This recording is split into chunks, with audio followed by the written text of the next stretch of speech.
Ok, bonjour à tous, bienvenue dans la station spatiale. La mission approche à sa fin, donc on voulait vous faire visiter notre environnement, notre maison dans l'espace. On commence ici tout à l'arrière de la station. On est dans le module de service russe, le SM, qui est une des parties les plus anciennes. Derrière moi, ici, il y a un sas. Vous voyez, il est occupé, il est bloqué par beaucoup d'équipements. C'est là que peuvent venir s'amarrer des vaisseaux Soyuz ou des vaisseaux Progress. On a un sas qui est fermé, évidemment, qui donne sur le vide. Ici, derrière moi, des toilettes. Ici, tout le bricolage. Vous voyez les photos des icônes et des héros de l'exploration spatiale soviétique et russe, et puis les drapeaux très gentiment mis par nos collègues russes, des personnes qui sont à bord, et les patchs des expéditions qui sont présentes. C'est dans ce module que les cosmonautes passent le plus clair de leur journée. Ils ont ici leur chambre à coucher, en fait, derrière cette porte, moquette murale, avec leur duvet au mur. Ils ont la chance, par rapport à nous, d'avoir des fenêtres. En fait, il y a des fenêtres à l'intérieur de leur cabine, avec lesquelles ils ont une bonne vue vers l'extérieur de l'ISS. Alors je ne sais pas comment on arrive à dormir avec la lumière du soleil qui arrive toutes les heures et demie, mais en tout cas c'est plaisant. Tapis roulant ici pour l'entraînement physique, et la table avec un four intégré qui leur permet de réchauffer leur nourriture. Il y a des choses partout, vous voyez autour de moi, au mur, au plafond. C'est une règle générale de la station spatiale, c'est qu'il y a énormément d'équipements. Derrière chaque paroi, on peut avoir un système de recyclage de l'eau, des gaz, des calculateurs ou des choses comme ça. Ici, vous voyez tous leurs appareils photo qui sont rangés ici au milieu parce qu'on a les fenêtres d'observation de la station spatiale côté russe qui nous permettent de prendre des très belles photos. Ici, on est de jour, comme vous voyez, il y a de la lumière qui filtre, mais de nuit, ce sera à peu près la même chose, vue directe sur la Terre. Poste de pilotage pour prendre contrôle manuel des véhicules qui viennent s'arrimer à la station à distance si on avait besoin. Ici, c'est là qu'on traite les alarmes si elles arrivent, qu'on ausculte tous les systèmes de la station. Et voilà, c'est à peu près tout pour le service module. Vous allez voir qu'ici, côté russe, on a des nœuds de communication comme des boules avec des ports de communication un peu de tous les côtés. Ici, vers le haut, on a MIM 2 qui est sur le haut de la station. Encore une fois, ici, le haut de la station, là, le bas, il ne faut pas perdre son orientation, hein, mais on a un système de dockage, ou d'arrimage, on va dire, qui se trouve derrière ce sas blanc. Là derrière, le vide de l'espace, mais on pourra avoir un véhicule qui vient s'arrimer. C'est ici que nos collègues russes entreposent leurs scaphandres de sortie extravéhiculaire. On voit qu'ils sont bien rangés. Il y a des choses partout, on utilise toutes les parois. Encore une fois, beaucoup de systèmes. Et c'est ici un module qui sert de sas pour les sorties extravéhiculaires.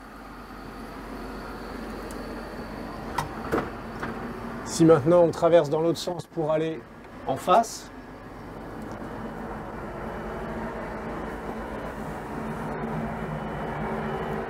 on a le dernier arrivé, le dernier module en date de la station qui s'appelle MLM, module plutôt spacieux de 20 tonnes qui s'est arrimé pendant notre mission. Là, on descend vers le bas, vers la Terre. On a des nouvelles toilettes à bord de la station, on a de plus en plus de gens qui sont ici, donc ça devient nécessaire d'avoir de plus en plus tout simplement d'équipements pour la vie de tous les jours. Deuxième paire de toilettes. Ici, on a Piotr qui travaille sur son ordinateur, un de nos deux brillants cosmonautes russes, et on va essayer de passer tranquillement sans le déranger. Oups.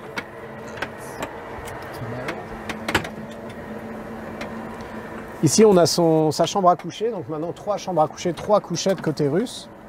Ici, il fait un petit peu sombre parce que toutes les lumières ne sont pas allumées.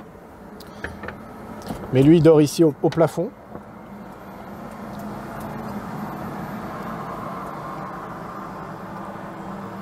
Et si on descend encore, là, on est tout en bas de la station avec un module de Progress, donc cargo, qui est arrimé. On voit ici le système de cette tête ici, c'est le système d'arrimage qui vient s'encastrer dans le cône qui est ici pour qu'ensuite on puisse ouvrir le sas et arrimer les véhicules.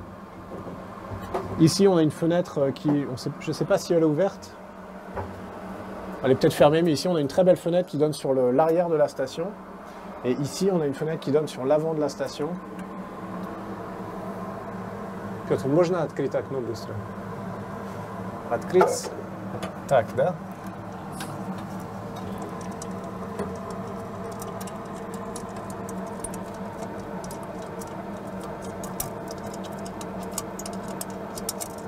Спасибо. Et ici, on voit qu'on est à l'arrière de la station. On a une très belle vue sur tout l'avant, notamment la cupola qui est notre poste d'observation qu'on verra tout à l'heure.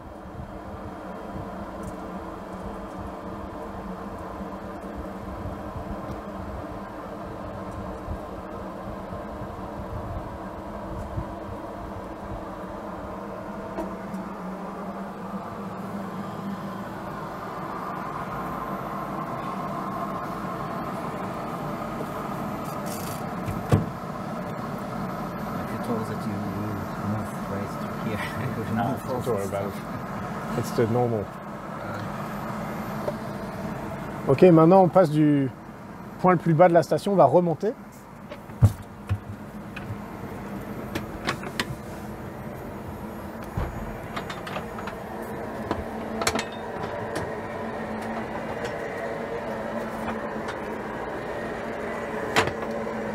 Merci monsieur.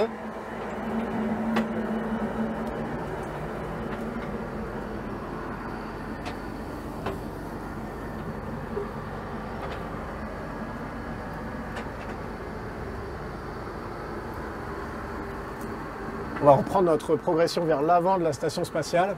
Ici, on est dans le FGB. FGB en russe, c'est le module le plus ancien pour le coup. Il a beaucoup de stockage. Évidemment, il y a encore une fois des systèmes partout derrière ces panneaux. Moquette murale, style un peu années 70. C'est vrai que c'est l'origine de la conception des modules russes avec la station Mir et maintenant la station spatiale internationale. Beaucoup de choses qu'on utilise pour la vie de tous les jours. Ici, station de salle de bain, station de toilette, on voit le mousse à raser, shampoing, l'eau pour se rincer, crème pour la peau, un miroir. C'est ici que nos collègues russes prennent leur douche.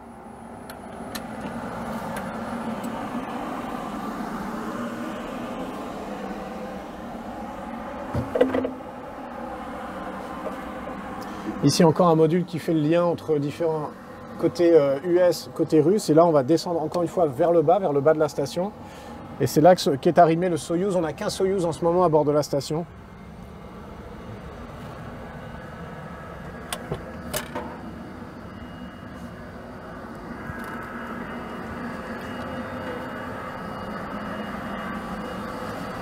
Voilà le Soyouz qui a amené Piotr, qui a amené en fait Yulia, Klim et Anton, et avec lequel repartiront Marc, Piotr et Anton. Et on voit ici les différents écussons des Soyouz qui sont dockés sur ce port, et notamment celui de ma dernière mission qui est ici en 2017.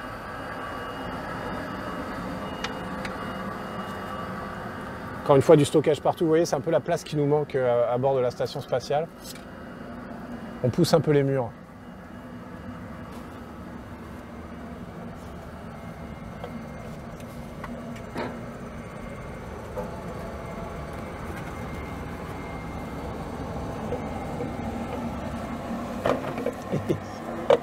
Hey, good.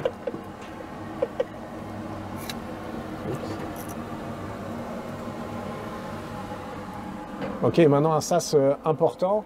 Là, c'est la limite entre le côté russe, vraiment fabriqué, conçu en Russie et lancé par des lanceurs russes, et le côté plus, on va dire, sous leadership américain, mais un peu plus international, qui est celui dans lequel moi j'évolue la plupart du temps, même si on ne s'empêche pas évidemment d'aller travailler de l'autre côté.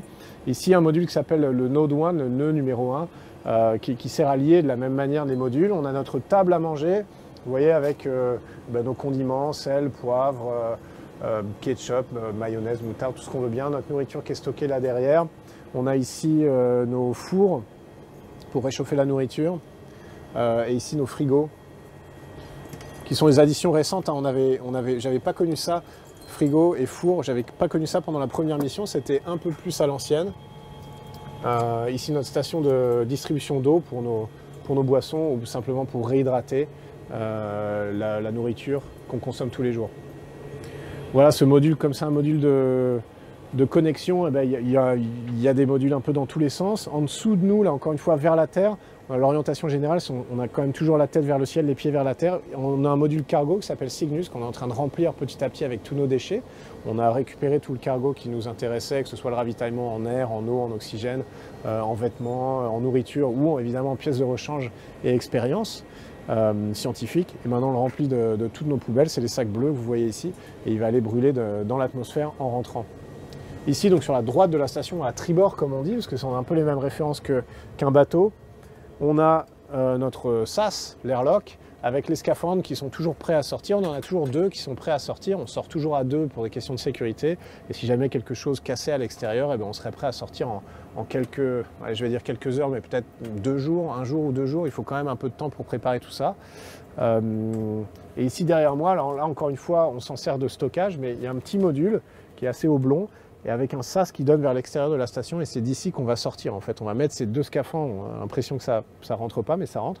Les deux scaphandres à l'équipement, on ferme ce sas ici, on dépressurise cette partie-là, et ensuite les astronautes sortent en sortie extravéhiculaire comme ça. On a beaucoup d'équipements, masques à oxygène, équipements de sûreté, équipements de secours, comme dans des caméras, comme dans tous les modules. Et ensuite, on va traverser la station donc de droite à gauche, ou de tribord à bâbord. Et on va se retrouver dans le node, ce qu'on dit node 3, donc le nœud numéro 3. Et ça, c'est un module super important parce que c'est là-dedans qu'on a nos équipements de sport et les toilettes. Donc équipement de sport, en premier lieu, on a ce tapis roulant ici, qui est sur le mur. Vous voyez, on passe tous les jours entre 30 minutes et 1 heure sur le tapis roulant. Donc on va courir horizontalement, comme ça, à l'horizontale. On a chacun des harnais qui sont rangés ici.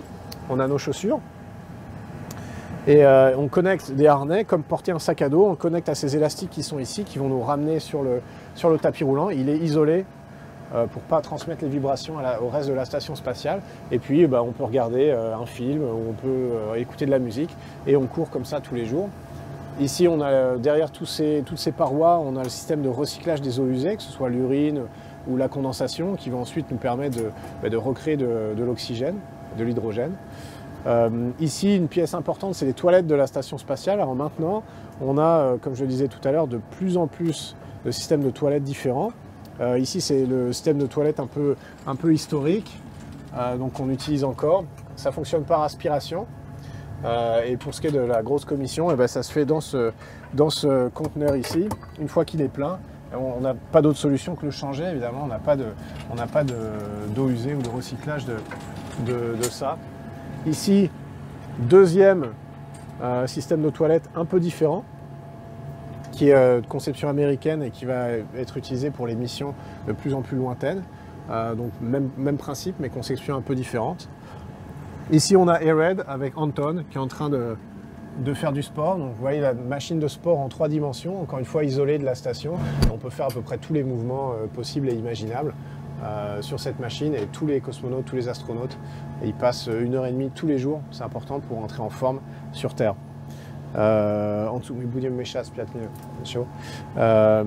Ici, un des modules préférés d'absolument tout le monde, c'est la cupola, c'est la vue panoramique sur la Terre. Alors ici, on voit, je ne sais pas ce qu'on est en train de survoler, je crois que c'est la mer dans 70% des cas, c'est la mer qu'on survole dans 70% des cas. Et donc ici, c'est un endroit où on aime bien passer du temps, que ce soit de jour, de nuit, il y a toujours quelque chose à voir, il y a toujours quelque chose de surprenant, la vue est magnifique. On peut non seulement contempler la Terre, mais aussi contempler notre propre station spatiale et les modules qui y sont attachés. C'est ici qu'on passe aussi beaucoup de temps pour des raisons opérationnelles, quand on réalise des opérations de robotique depuis l'intérieur de la station, notre seule manière d'avoir un visuel sur l'extérieur, c'est de venir ici.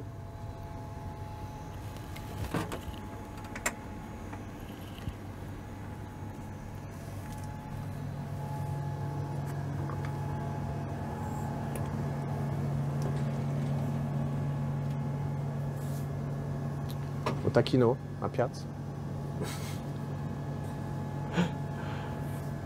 Voilà, donc retour, ça fait toujours un peu l'impression de revenir dans une caverne quand on rentre à l'intérieur de la station. Ici, notre module de stockage qui s'appelle PMM.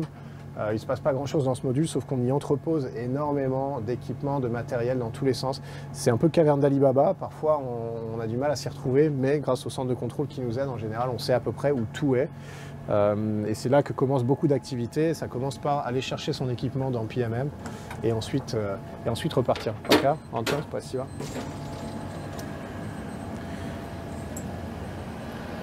Donc on repart de bâbord vers tribord, et ici on va reprendre notre progression vers l'avant de la station.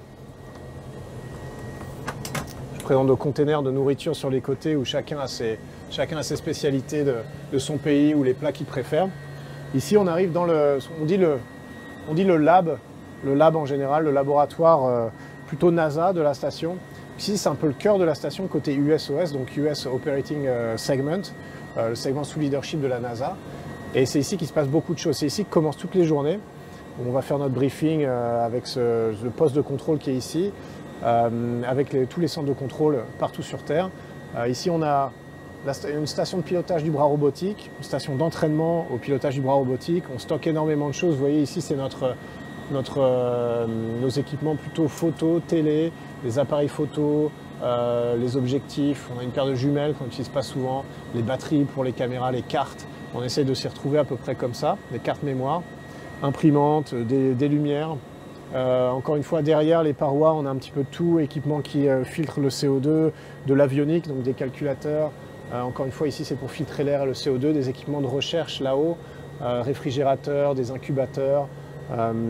Ici, on a ce qu'on appelle une fournaise, enfin fournaise, non, plutôt un haut fourneau, enfin, pour faire des études sur les alliages de métaux. On les fait fondre ici.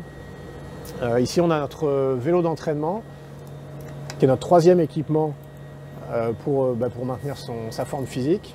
Vous voyez, c'est assez simple, on le connecte, on a les pédales, on n'a pas besoin de selle, on n'a pas besoin de guidon, on flotte au-dessus du vélo, on est accroché par les pieds avec nos chaussures, et puis on suit chacun des protocoles qui nous sont prescrits par les spécialistes au sol. Ici, on a aussi un peu une cachette secrète. On a une fenêtre qui est d'excellente qualité ici et qui est plutôt grande dans le laboratoire américain, et c'est pour ça qu'on garde nos appareils photo avec les plus gros objectifs à proximité, parce que il suffit que quelqu'un ait envie de prendre une photo d'une ville qui lui tient particulièrement à cœur, ou d'un endroit où il a passé une partie de sa jeunesse, ou du Machu Picchu, ou de la muraille de Chine, ou des choses comme ça, ou simplement aussi parfois pour la recherche, pour des études sur les phénomènes météo, notamment les phénomènes météo violents, malheureusement, comme les tornades, les ouragans, les inondations qui se produisent de plus en plus souvent. C'est ici que ça se passe, et on verra souvent une paire de pieds dépasser de cette fenêtre pendant la journée ou même pendant la nuit.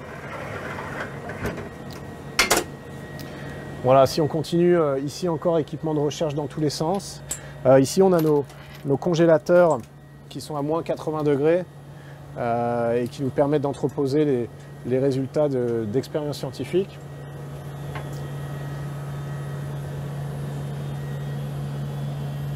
Et là maintenant on passe dans une zone d'habitation qui est la zone où on a nos couchettes, qui s'appelle le Node 2. Ici on a les couchettes tout autour du module, au plafond, au sol et sur les côtés. Et ici on a notamment la mienne, je vais vous montrer.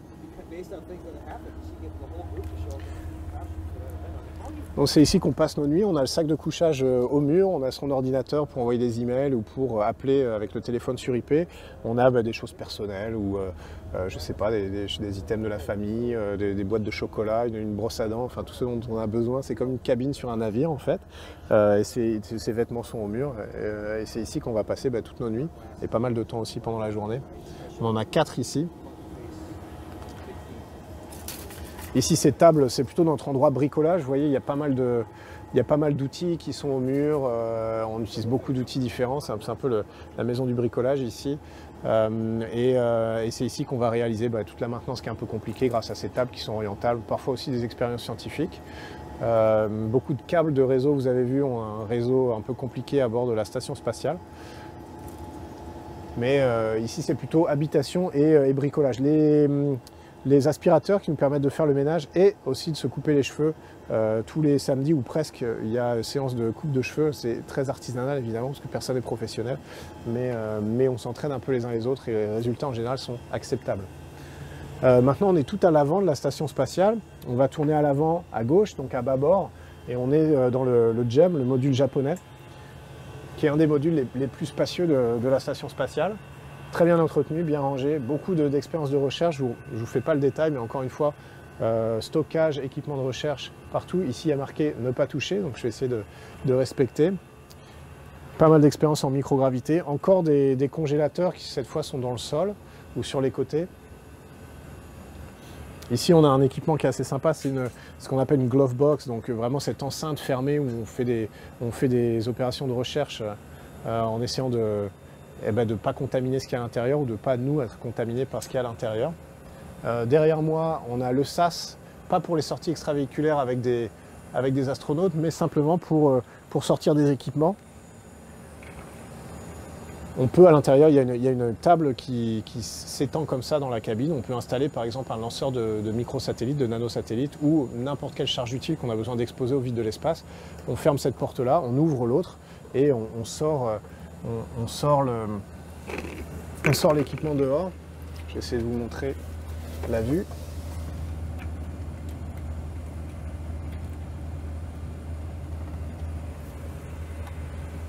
Donc ici, on a une plateforme qui est dédiée aux équipements de recherche, qui est exposée au vide de l'espace. Et on a une très belle vue sur notamment les panneaux solaires et la Terre à travers cette fenêtre.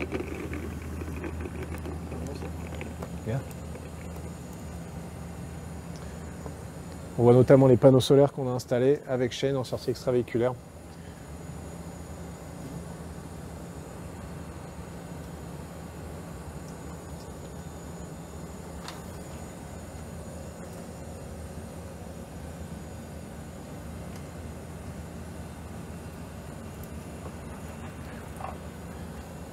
Ensuite ici, on a... Non, il y a Aki is up here. On a un module de stockage avec Aki qui est dedans, qui est en train de prendre sa douche. Hello, you can say hi to Aki. Qui nous sert de grenier et aussi de module de salle de bain, comme Aki vient de le démontrer brillamment. On va repartir donc de bâbord à tribord.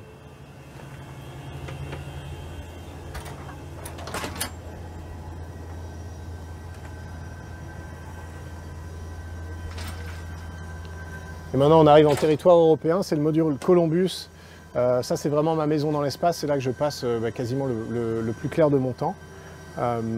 Donc encore une fois, rack, armoire d'expériences scientifiques sur les fluides, sur la biologie, sur la physiologie, sur la science des matériaux, congélateur, calculateur. On a vraiment une variété d'équipements qui est incroyable.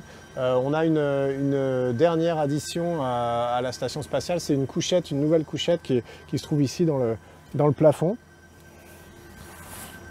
qu'on a installée pendant notre mission, qui va nous permettre d'accueillir encore une fois un membre d'équipage supplémentaire parce qu'on était limité en toilette et en couchette. Là il fait sombre, la lumière ne marche pas, mais ce sera un endroit où va habiter notamment mon collègue Mathias. Moi j'ai passé quelques nuits un peu pour la préparer, pour le tester, mais je voulais pas la salir trop et puis pour l'instant on n'en a pas besoin parce qu'on est juste 7 à bord, mais bientôt on sera jusqu'à 11 à bord et c'est là que ça va être assez nécessaire. Voilà pour Columbus. On a à l'avant de la station, là on est tout à l'avant de la station spatiale. Et encore une fois, chaque extrémité se termine par un sas. Ici on a un sas qui est fermé, comme vous le voyez. Derrière ce sas, un module de docking, d'amarrage où on peut s'arrimer, où nous on s'est arrimé. Hein. C'est d'ici qu'on est arrivé à bord de la station. Mais ensuite on a changé de port d'amarrage, je vais vous montrer ça. Mais pour l'instant il n'y a personne, mais c'est là que les prochains vont s'arrimer. Il y en a un qui peut s'arrimer en dessous aussi, et il y en a un qui est sur le dessus. Et c'est là que se trouve notre véhicule Dragon. Alors il faut un peu se faufiler, hein. C'est un peu Fort Boyard.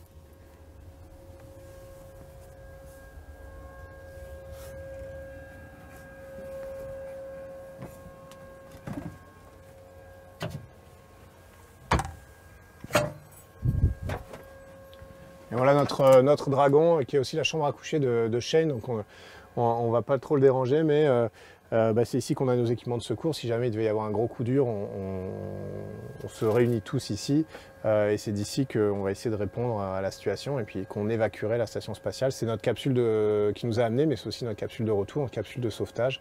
Et les 4 sièges, panneaux de contrôle et des belles fenêtres qui permettent de profiter un peu de la vue à bord de l'ISS. Voilà, vous avez vu maintenant toute la station spatiale. Merci d'avoir suivi cette visite et faites de beaux rêves.